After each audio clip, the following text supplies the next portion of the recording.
दोस्तों, जैसे दिन होने के बाद रात का होना तय है, ठीक उसी प्रकार से ये भी तय है कि जिस भी व्यक्ति ने इस संसार में जन्म लिया है, उसे एक ना एक दिन जरूर मरना है। मतलब कि अगर पृथ्वी लोक पर कोई सबसे बड़ा सत्य है, तो वो है प्राणी की मृत्यु का होना। लेकिन फिर भी कुछ लोग ऐसे होते हैं जो इस सच्चाई को स्वीकार नहीं करना चाहते, क्योंकि मरने से डर तो लगता ही है। और आप सभी ने यह भी देखा होगा कि हिंदू धर्म में मृत्यु के बाद शव को जलाया जाता है। साथ ही आपने ये भी देखा होगा कि अगर किसी व्यक्ति की मृत्यु सूर्यास्त के बाद होती है, तो उसका दाह संस्कार अगले दिन किया जाता है, रात को नहीं किया जाता। ऐसे में आपने ये भी गौर किया होगा कि परिवार में अगर किसी व्यक्ति की मृत्यु शाम के बाद हो जाती है, तो उस व्यक्ति के शव को अकेला नहीं छोड़ा जाता। लेकिन दोस्तों, क्या आप जानते हैं कि शव को रात भर अकेला क्यों नहीं छोड़ा जाता? अगर नहीं तो इस वीडियो को अंत तक जरूर देखिएगा, क्योंकि मैं आपको इस तरह के बहुत सारे सवालों के जवाब देने वाला हूं, जिसका वर्णन हमें गरुड़ पुराण में विस्तार से सुनने को मिलता है।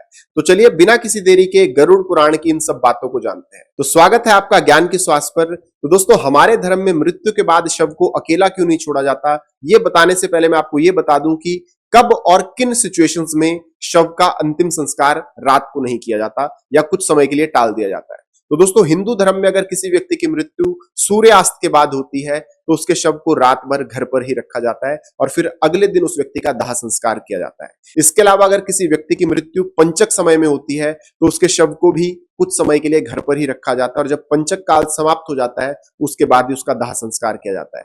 कि अगर सूर्यास्त के बाद या पंचक समय में किसी मृत शरीर का देह संस्कार कर दिया जाए, तो उस व्यक्ति को मोक्ष की प्राप्ति नहीं होती। इसलिए अगर कोई रात में मर भी जाए, तो ऐसे सिचुएशन में शव को शमशान घाट लेकर नहीं जाया जाता और शव को घर पर ही रखा जाता है और सुबह होने तक का इंतजार किया जाता है। और ऐसे में मृत शरीर को एक भी पल के लिए अकेला भी नहीं छोड़ा जाता और कोई ना कोई व्यक्ति हमेशा रखवाली के लिए वहां मौजूद रहता है। और मृत शरीर को अकेला ना छोड़ने का सबसे बड़ा कारण यह है कि अगर शव को अकेला छोड़ दिया जाए, तो हो सकता है कि कुत्ते बिल्ली जैसे जानवर उसे नोच खाएं।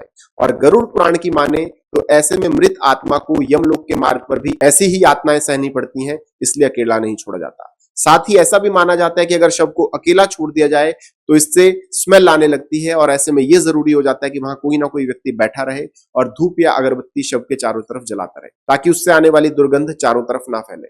और विष्णु जी बताते हैं कि सूर्यास्त के बाद अगर किसी व्यक्ति के मृत शरीर को जला दिया जाए अथवा उसका अंतिम संस्कार कर दिया जाए, तो वो मृत आत्मा असुर दानव अथवा पिशाच योनि में जन्म लेती है, जहां उसे कई तरह के कष्ट भोगने पड़ते हैं। और यही वजह है कि हिंदू धर्म में रात को अंतिम संस्कार करने से मना किया जाता है। आगे विष्णु जी ये भी बताते हैं कि रात में अगर मृत शरीर को अकेला छोड़ दिया जाए, तो उस शरीर में आसपास भटक रही दुरात्मा भी प्रवेश कर सकती है, जिससे मृतक के साथ साथ उसके परिजनों को भी कई तरह के कष्ट भोगने पड़ सकते हैं। साथ ही यह भी बताया जाता है कि शव को इसलिए भी अकेला नहीं छोड़ा जाता, क्योंकि मरे हुए आदमी की आत्मा वहीं पर भटकती रहती है और अपने परिजनों को देखती रहती है। कहा जाता है कि इंसान की मौत के बाद उसका शरीर खाली हो जाता है। इसी वजह से उस मृत शरीर में कोई बुरी आत्मा का साया अपना अधिकार भी जमा सकता है। और यही वजह है दोस्तों, रात में शव को अकेला नहीं छोड़ा जाता और कोई ना कोई इसकी रखवाली जरूर करता है।